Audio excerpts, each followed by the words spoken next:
Welkom by ons Afrikaanse lesstudie vir hierdie week. Ons beweeg aan in ons indiepte Bybelstudiereeks om 'n hegter verhouding met God te hê. Ons is by les 6 en ons gesels oor gebedstryders. Wat dink jy sal gebeur as jy selde met 'n boesemvriend of 'n eggenoot praat? Eers bou die spanning langsamerhand op, voor jy jou oë uitvee, gee die hegte band tussen jou en daardie persoon mee. Op 'n soortgelyke wyse is gebed van kardinale belang vir 'n hegte vriendskap met God. Dit is 'n onontbeerlike gewoonte in mense persoonlike stiltetyd lewe, een waarin elke gelowige behoefte het en wat elkeen kan versterk. As ons nie dikwels en voortdurend bid nie, sal ons kort voor lank die Here versaak. In die Bybel leer ons van verskeie mense wat op 'n uiteenlopende wyse met die Here gepraat het. By elkeen kan ons stil staan en 'n blik op die volgende kry. 1. Hoe hul omgang met God hul vriendskap met hom beïnvloed het. En 2. Hoe en waarvoor mens kan bid. En derdens asook hoe daardie Bybelkarakter se gebede ander lewens geraak het. Dit is gewis so. Jou gebedslewe het nie net 'n uitwerking op jou eie lewe nie, maar ook op die van ander. Kom ons bid saam. Ons almagtige Hemelse Vader, terwyl ons in hierdie studie gaan indelf in U woord gaan lees, nooi ons die Heilige Gees uit om hier in ons midde te wees. Raak ons harte aan en help ons om ons gebedslewe te versterk en nooit koneksie met U te verloor nie, is ons gebed in Jesus naam. Amen. Ons geheetteks vir hierdie week kom uit Psalm 116 vers 1 en 2.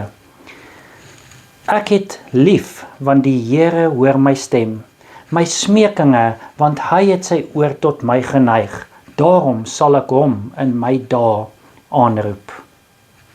Alle wesens, insluitend die mensdom, is deur God geskep met die vermoë om met mekaar en met hom te kommunikeer. Ongelukkig het mense die vermoë verloor om direk met God te kommunikeer toe Adam en Eva gesondig het. Maar God het vir ons 'n gawe gelaat, 'n telefoon kan jy maar sê, wat ons in staat stel om steeds met hom te kommunikeer, en dit is gebed. Daniël, Henog en Moses is voorbeelde van hoe ons hierdie kragtige gawe kan gebruik, en daarom gaan ons in hierdie studie na Daniël, Henog en Moses se gebedslewe kyk. Ons begin met Daniël. Bid in gevaarlike tye. Daniël 9 vers 3. En ek het my aangesig tot die Here gerig, om met vas en in roukleed en as my aan gebed en smekinge te wy. As gevolg van sy vertroue in God, het Daniël insig, die vermoë om drome uit te lê en wysheid ontvang. Ons lees in Daniël 1 vers 8, en Daniël het hom voorgenem om hom nie te verontreinig met die spys van die koning of met die wyn wat hy gedrink het nie. Daarom het hy die owerste van die hofdienaars vergunning gevra dat hy hom nie hoef te verontreinig nie. En in Daniël 1 vers 17 gaan hy voort en sê, en hierdie 4 jong seuns, God het aan hulle wetenskap en verstand in allerhande geskrifte en wysheid gegee. Ook het Daniël verstand gehad van allerhande gesigte en drome. Daniël 1 vers 20 gaan hy voort en sê, en in enige saak van wyse insig waarin die koning hulle ondervra het hy gevind dat hulle al die geleerders en besweerders in sy hele koninkryk 10 maal oortref het. Toe sy lewe en die van sy vriende in gevaar was in Daniël 2, het hy hom tot God gewend in gebed. Ons lees daarvan in Daniël 2 vanaf vers 17 af. Toe gaan Daniël na sy huis en maak aan Hananja, Misael en Asaria sy metgeselle die saak bekend, en dat hulle barmhartigheid van God van die hemel moes afsmeek oor hierdie geheim, sodat hulle Daniël en sy metgeselle saam met die oorige wyse manne van Babel nie sou ombring nie. Daarop is in 'n naggesig die geheim aan Daniël geopenbaar. Toe het Daniël die God van die hemel geloof. Daniël het toegespreek en gesê, mag die naam van God geprys word van ewigheid tot ewigheid, want die wysheid en die krag is syne. Hy tog verander tye en geleenthede. Hy sit konings af en stel konings aan. Hy verleen wysheid aan die wyse manne en kennis aan die wat insig het. Hy openbaar ondeurgrondelike en verborgde dinge. Hy weet wat in die duister is en die lig woon by hom. U, God van my vaders, loof en prys ek, want U het my wysheid en krag verleen, en nou het U my bekend gemaak wat ons van U afgesmeek het, want die saak van die koning het U ons bekend gemaak. So, hier kan ons sien die heel eerste ding wat Daniel doen, toe hierdie gevaar oor hulle koppe was, dat hulle ook vermoor sou word saam met die ander wyse manne, het Daniel dadelik 'n bid hier saamgeroep. Hy het vir sy vriende gesê, kom laat ons bid oor hierdie saak. En selfs na 'n lewe van gebed, watter eienskappe het Daniel toe verkry? Ons lees in Daniel 6 vers 3 tot 5. Toe het hierdie Daniel bo die ministers en die landvoogde uitgemunt, omdat 'n voortreffelike gees in hom was. Daarom was die koning van plan om hom oor die hele koninkryk aan te stel. Toe het die ministers en die landvoogde gesoek om 'n grond vir 'n aanklag teen Daniel te vind met betrekking tot die regering, maar hulle kon geen enkele grond vir 'n aanklag of verkeerde handeling vind nie, omdat hy getrou was en geen nalatigheid of verkeerde handeling by hom te vinde was nie. Daarop het die manne gesê, ons sal teen hierdie Daniel geen enkele grond vir 'n aanklag vind nie, tensy ons dit teen hom vind in sy godsdiens. So wat se eienskappe het hier uitgekom in Daniel se lewe as gevolg van sy lewe van gebed? Wel, hy het goeie administratiewe eienskappe gehad. Hy het integriteit gehad. Hy het ywer gehad. En selfs saam met sy vriende kon ons gesien het dat hulle vuurbestand was. En Daniel was betroubaar, eerbaar, getrou en lojaal en sonder slegte gewoontes. Ons sien dat die hemel het aandag gegee aan Daniel se gebede. Daniel 9:20 tot 23, terwyl ek nog spreek en bid en my sonde en die sonde van my volk Israel bely, en my smeking voor die aangesig van die Here my God neerwerp, terwille van die heilige berg van God. Terwyl ek nog spreek in die gebed, het die man Gabriel, wat ek uitgeput van vermoeienis 'n vorige keer in die gesig gesien het, na my gekom omtrent die tyd van die aandspysoffer, en hy het my onderrig en met my gespreek en gesê, Daniel, nou het ek heen gegaan om jou insig te gee. By die begin van jou smekinge het 'n woord uitgegaan, en ek het gekom om dit mee te deel, want jy is 'n geliefde man.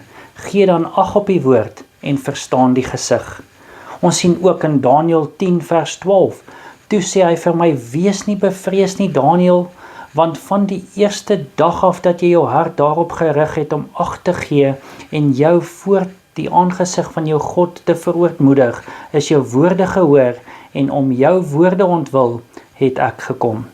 Slegs deur hierdie band te verbreek wat Daniel gehad het met God, kon sy vyande hom skade aandoen.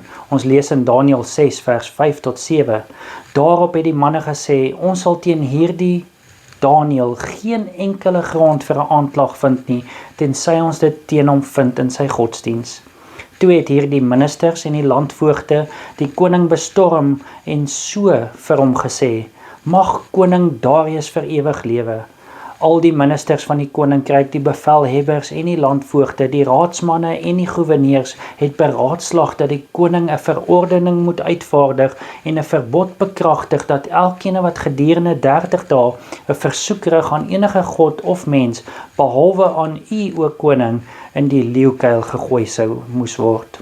Maar Daniel, toe hy hierdie nuus kry en hoor van hierdie dekreet, het hy nie sy gebedslewe verander nie. Daniel was konsekwent en het 3 keer per dag gebid. Daniel se gebedslewe was voorspelbaar. Hy het sy venster na Jerusalem oopgemaak. Hy het spesifieke gewoontes gehad. Hy het op sy knieë gebid. Dit het gefokus op danksegging en smekinge in hierdie gebede. Toe hy teëspoed in die gesig moes staar, het Daniel gebid. In hierdie verhaal bevind hy hom in gevaar, tog volhard Daniel in gebed. Die profeet is konsekwent. Hy doen dit 3 keer per dag, soos sy gewoonte is. Voorts bid hy altyd op dieselfde manier, 3 keer 'n dag by 'n oop venster in die rigting van Jerusalem. Sy gebede het ook 'n fisiese komponent, want hy kniel. Daar benewens bid Daniël met danksegging, smeking as sy fokus. In ag genome die swaard wat hier oor Daniël se kop gehang het, is ons verskonings om nie te bid nie gewis flou. Dink 'n bietjie daaroor en hoe sou jy sê, hoekom is dit so, dat ons sulke flou verskonings het om nie te bid nie, maar hier sien ons, dat Daniël getrou was, selfs as daar gevaar oor sy kop was. Ons beweeg aan en ons kyk na bid in die regte houding of postuur. Daniël 6 vers 11 sê, en net toe Daniël verneem dat die bevelskrif geskrywe was, het hy in sy huis gegaan en hy het in sy bokkamer vensters gehad wat oop was in die rigting van Jerusalem en hy het 3 maal op 'n dag op sy knie geval en gebid en lofprysinge uitgespreek voor sy God, net soos hy tevore gedoen het. So Daniël, alhoewel hierdie gevaar oor sy kop was, het niks verander in sy gewoonte nie. Hy het nog steeds 3 maal op 'n dag gaan bid. Gebed bewaar nie net ons verbintenis met God nie, maar sê ook vir die duiwel aan wie ons behoort. Deur soggens te kniel en te bid, bely ons iets teenoor die magte van die duisternis. Ons postuur sê dat ons daardie dag die Here kies. Wanneer ons bid, stuur die Here boonop engele om by ons te wees. So word ons dan teen die aanvalle van die duiwel versterk en omskans. Wanneer ons bid, praat ons met God net soos met 'n vriend. Tog is God nie soos ons nie, hy is die koning van die heelal. Om hierdie rede was dit Daniël se gewoonte om op sy knieë te gaan en te bid, en sodoende hom as sy soewerein te erken. Omdat ons God in enige omstandighede en op enige tyd kan aanroep, is dit nie altyd moontlik of nodig om dit so te doen nie. Om ons oë toe te maak, help ons om beter te konsentreer, maar in sekere situasies is dit ook nie moontlik nie, soos as jy bid terwyl jy stap of as jy bestuur. Die belangrikste is dat ons gebede met die respek gebring word wat God toekom. In die Bybel vind ons voorbeelde van mense wat op verskillende maniere gebid het volgens hul omstandighede. Een van hulle is Josafat, het staande voor die volk gebid in 2 Kronieke 20 vers 5. Toe gaan Josafat in die vergadering van Juda en Jerusalem staan in die huis van die Here voor die nuwe voorhof. Dawid het voor God gesit om hom te dank in 2 Samuel 7 vers 18. Koning Dawid het toe ingegaan en voor die aangesig van die Here gebly en gesê, wie is ek, Here, Here, en wat is my huis, dat U my tot hiertoe gebring het? Salomo het gekniel en met opgehewe hande gebid, 1 Konings 8 vers 54. Net toe Salomo gereed was om hierdie hele gebed en smeking tot die Here te bid, het hy voor die altaar van die Here opgestaan, uit sy knielende houding, met sy hande na die hemel uitgebrei. Dan sien ons dat die volk het tot op die grond neergebuig om te bid in Nehemia 8 vers 7. Dan sien ons ook dat Daniël het neergebuig en op sy bed gebid in 1 Konings 1 vers 47. Bovendien het die dienaars van die koning gekom om ons Heer die koning geluk te wens met die woorde: mag U God die naam van Salomo beter maak as U naam en sy troon groter maak as U troon. Toe het die koning op die bed aanbid. Nehemia het stilweg staande voor die koning gebid in Nehemia 2 vers 4. Daarop vra die koning my, wat is dan jou begeerte? En ek het tot God van die hemel gebid. Hier sien ons dat Nehemia het stilweg daar voor die koning 'n gebed opgeskiet na die Here toe. Bid sonder ophou moedig die Bybel ons aan in 1 Tessalonisense 5 vers 17. Dit dui aan op konstantheid en volharding. Vandag terwyl jy staande, sittende, lêende of lopende bid, praat met die Here soos met 'n boesemvriend. Begin sommer op hierdie oomblik. Kom Kom ons gaan oor na Henog en sy gebedslewe. Genesis 5 vers 24 sê, en Henog het met God gewandel en hy was daar nie meer nie, want God het hom weggeneem. Henog het in moeilike tye geleef toe die goddeloosheid van die mense voor die sonvloed toegeneem het.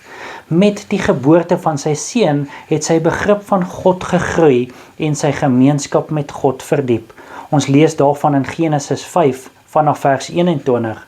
Toe Henog 65 jaar oud was, het hy die vader van Methuselah geword. En Henog het na die geboorte van Methuselah nog 300 jaar met God gewandel. En hy het seuns en dogters gehad. So was dan al die dae van Henog 365 jaar. En Henog het met God gewandel en hy was daar nie meer nie, want God het hom weggeneem. Gebed was 'n belangrike deel van hierdie verhouding. Hoe meer intens en dringend sy werk geword het, hoe meer volgehoue en vuriger wat sy gebede. Soms het hy hom na afgesonderde plekke teruggetrek om nader aan God te wees. Tog het hy altyd na die mense teruggekeer om sy kennis van God met hulle te deel. God hoor ons in die besige daaglikse lewe sowel as in die stilte van afsondering. Daar is geen plek op aarde waar hy ons nie kan sien en hoor nie. Ons kan ons gebede met woorde uitdruk wat help om te fokus of in stilte wat help om ons gedagtes te verwoord. Die belangrikste is om nooit op te hou om met God deur gebed te kommunikeer nie. Die Here vra nie dat ons soos kluisenaars en monnike moet leef nie. So afgeskeid van die wêreld dat ons geen nut vir die ander aardbewoners is nie. Soos Henog kan ons beide produktief en bewus van ons naaste se behoeftes wees. Tog is dit slegs deur 'n noue wandel met God, een waarin ons gedurig deur in hom bly, dat die Here sy wonderlike karakter deur ons handelinge kan laat straal. Ons beweeg aan na Moses en sy gebedslewe. Nou Moses het met God gepraat, Deuteronomium 34 vers 10. En soos Moses vir wie die Here van aangesig tot aangesig geken het, het daar geen profeet meer in Israel opgestaan nie. Alhoewel Henog duidelik 'n ongelooflike hegte verhouding met God gehad het, weet ons meer van Moses se verhouding met die Here. Ons kan selfs etlike gedeeltes lees waarin Moses se gesprekke met God opgeteken is. Na mate ons elke triomf of teëspoed van hierdie nederige leier se lewe van nader bekyk, word dit keer op keer duidelik dat die enkel belangrikste deel van Moses se lewe en die geheim tot sy sukses as 'n godsvreesende leier, sy konstante kommunikasie en vaste verhouding met God was. Toe die volk Israel God se stem by Sinai hoor, het hulle gevra dat hy nie meer direk met hulle praat nie, omdat hulle bang was om te sterf. Ons lees daarvan in Eksodus 20 vanaf vers 18. En toe die hele volk die donderslae en die blitse en die geluid van die bassein en die rokende berg bemerk, het die volk dit gesien en gebewe en op 'n afstand bly staan. Hulle het vir Moses gesê, spreek u met ons, dat ons kan luister, maar laat God nie met ons spreek nie, anders sterwe ons. Dit was nie die geval met Moses nie. Hy het met God van aangesig tot aangesig gepraat volgens Deuteronomium 34:10. En soos Moses vir wie die Here van aangesig tot aangesig geken het, het daar geen profeet meer in Israel opgestaan nie. Vir 40 jaar van die brandende bos tot by sy dood het Moses en God gereelde persoonlike gesprekke gehad. Eksodus 33 vanaf vers 9 staan daar, en as Moses in die tent ingaan, kom die wolkkolom af en gaan by die ingang van die tent staan, en dan spreek hy met Moses. En as die hele volk die wolkkolom sien staan by die ingang van die tent, staan die hele volk op en buig, elkeen aan die ingang van sy tent. Dan spreek die Here met Moses van aangesig tot aangesig, soos 'n man met sy vriend spreek. Daarna gaan hy na die laar terug, maar sy dienaar Joshua, 'n jong man, die seun van Nun, het hom nie uit die tent verwyder nie. Die Bybel beskryf verskeie tydperke van 40 dae waarin God spesifieke instruksies aan Moses gegee het oor die tabernakel en verskeie wette aan hom oorgedra het. Tydens hierdie gesprekke het Moses ook vir die volk ingetree. Ons het nie die voorreg om van aangesig tot aangesig met God te praat nie, maar gebed vul daardie leemte, deurdat dit ons toelaat om direk met hom te kommunikeer. Ons beweeg aan na Moses se voorbiddende gebed. Deuteronomium 9 vers 20. Ook was die Here baie toornig op Aaron, sodat hy hom wou verdelg, maar ek het ook vir Aaron in die tyd gebid. Voorbiddende gebed is wanneer ons namens ander mense bid. Jakobus 5 vers 16 sê, bely mekaar julle misdade en bid vir mekaar, sodat julle gesond kan word. Die vurige gebed van 'n regverdige het groot krag. Jesus het ook gesê in Matteus 5:44, maar ek sê vir julle, julle moet julle vyande lief hê, seën die wat julle vervloek, doen goed aan die wat vir julle haat en bid vir die wat julle beledig en julle vervolg. Paulus het geskryf in 1 Timoteus 2 vers 1 tot 4. In die eerste plek vermaan ek dan dat smekinge, gebede, voorbedes, dankseggings gedoen word vir alle mense, vir konings en almal wat hoog geplaas is, sodat ons 'n rustige en stil lewe kan lei in alle godsvrug en waardigheid, want dit is goed en aangenaam voor God, ons Vader, wat wil hê dat alle mense gered word en tot kennis van die waarheid kom. Paulus het gesê ook, ons moet vir mekaar bid, vir ons leiers bid en selfs vir die gouvernementse leiers bid. Moses het by verskeie geleenthede en om verskillende redes vir ander ingetree. Eerstens vir familielede weens Aaron se sonde, Deuteronomium 29. Ook was die Here baie toornig op Aaron, sodat hy hom wou verdelg, maar ek het ook vir Aaron in die tyd gebid. Weens Miriam se murmurering het Moses ook gebid, volgens Numeri 12 vanaf vers 10. En toe die wolk van die tent al weggetrek het, kyk, toe was Miriam melaat so sneeu. En Aaron het Miriam aangekyk en sy was melaats. Daarop sê Aaron vir Moses, ag my Heer, let tog nie op ons die sonde wat ons in ons dwaasheid begaan het nie. Laat sy tog nie wees soos 'n dooie van wie se vleis, as hy uit sy moeder se skoot uitgaan, die helfte verteer is nie. En Moses het die Here aangeroep en gesê, o God, maak haar tog gesond. Moses het ook vir die volk gebid toe hulle dors was in Exodus 15 vanaf vers 24. Toe murmureer die volk teen Moses en sê, wat moet ons drink? En hy het die Here aangeroep en die Here het hom 'n stuk hout gewys. Dit het hy in die water gegooi en die water het soet geword.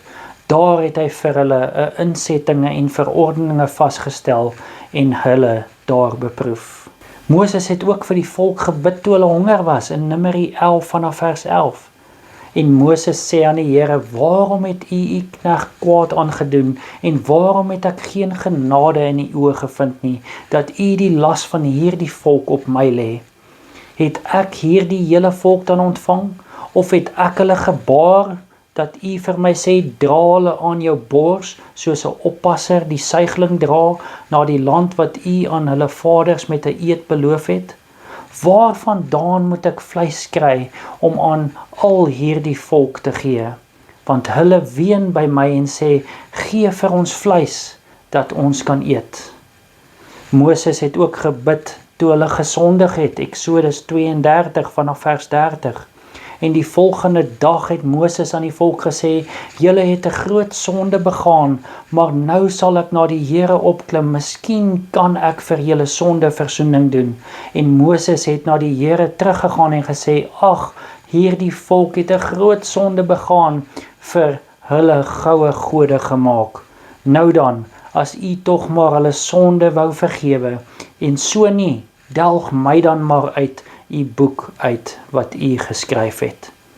Wat het Moses gemotiveer om vir ander te bid? Dieselfde ding wat ons behoort te motiveer, liefde vir diegene vir wie ons bid. Ek sluit af met 'n kwotasie uit Skrede na Christus bladsy 98. Om saam met die gesin en in die openbaar te bid is nie voldoende nie. In ons privaat gebede moet die versigtinge van die hart aan die alwetende God bekend gemaak word. Sulke persoonlike gebede is net bedoel vir die God wat ons verhoor. Dit staan niemand vry om na sulke smeekbede te luister nie. In 'n afgesonderde plek is die siel vry van die invloede van die omgewing en van spanning. Kalm dog vurig sal hy tot God roep. Soet en blywend is die invloed wat uitgaan van hom wat die geheime van die hart verstaan, wie se oor oop is vir die gebed wat uit die diepte van die hart kom. Deur kalmte, eenvoudige geloof hou die siel gemeenskap met God en maak die strale van goddelike lig sy eie, om hom in die stryd teen Satan te versterk en te versteun.